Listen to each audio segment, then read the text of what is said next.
My father did not die in one day. He died slowly, one shift at a time.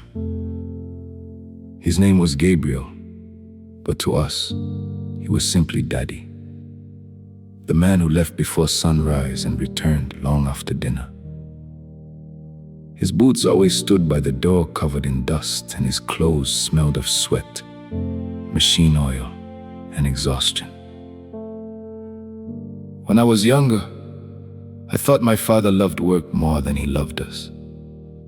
He was strict, serious, and always tired. He rarely laughed. He wanted school results before greetings, and if we wasted food, he reminded us that some families slept hungry. I hated hearing that. I hated how other fathers attended school events while mine only sent money for transport and uniforms. My friends played football with their fathers, but all I knew was the sound of my father's alarm clock ringing at 4 every morning. My mother always defended him. She would say, "Your father is trying." But trying did not sit beside me during prize-giving day. Trying did not teach me how to ride a bicycle. As we grew older, the resentment grew too. My elder brother once said, "When I become a father, I will never be like Daddy." We all agreed because we thought love should always look warm and present. We did not know that sometimes love comes home with swollen feet and unpaid sleep. My father worked as a security guard at night, drove a delivery van during the day, and helped at a warehouse on weekends. He never explained the pressure. He simply carried it. School fees were always paid. Rent was paid. Food appeared. When my brother needed a laptop, he found a way. When my sister needed exam fees, he found a way. When I needed new shoes, he complained first, then paid. But because he paid with money instead of time, we judged him unfairly. One evening, he came home earlier than usual. The sun had not even set properly. He smiled weakly and said he was fine before anybody asked during dinner. He barely ate. The next morning, he still went to work.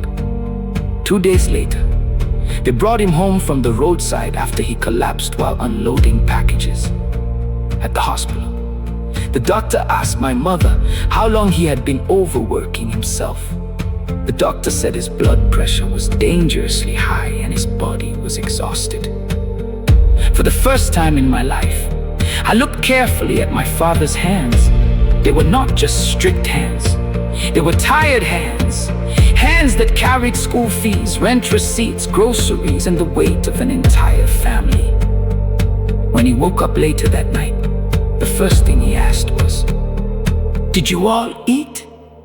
Even from a hospital bed, he was still thinking about us. That question broke me completely. For weeks, he stayed home recovering. And for the first time, we truly had him around. But then I noticed something frightening. He did not know how to rest. Every bill frightened. Every phone call made him anxious. One afternoon, I found him staring at old receipts, school fees, loans, hospital bills, and unpaid balances. I asked him softly, "Daddy, why did you do all this alone?" He looked at me for a long time before answering. "Because I did not want you people to suffer the way I suffered." That single sentence carried his entire life. My father returned to work before he became strong enough because he believed stopping meant failure. Months later, during another rainy evening, he collapsed again at his night shift. This time, he did not survive. At his burial, people called him hardworking and responsible. But all I could think about was how we spent years complaining about his absence while enjoying the sacrifices that created it. We noticed the moments he missed more than the burdens he carried. Years later, I still remember his boots by the door and the sound of his alarm before sunrise.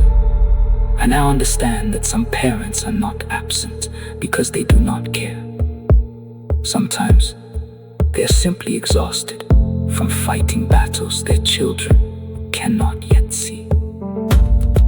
The story is not only for children, it is also for parents. Providing for a family is important, but presence matters too. Children may eat the food you provide and still hunger for your attention, your laughter, and your time. And to every child, before deciding your parents never cared enough, ask yourself this: what battles were they fighting silently? What dreams did they bury so yours could survive?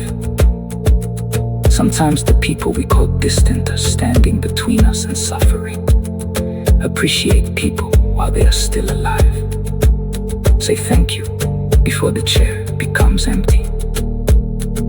One day, the tired footsteps you ignored may become the footsteps you miss the most.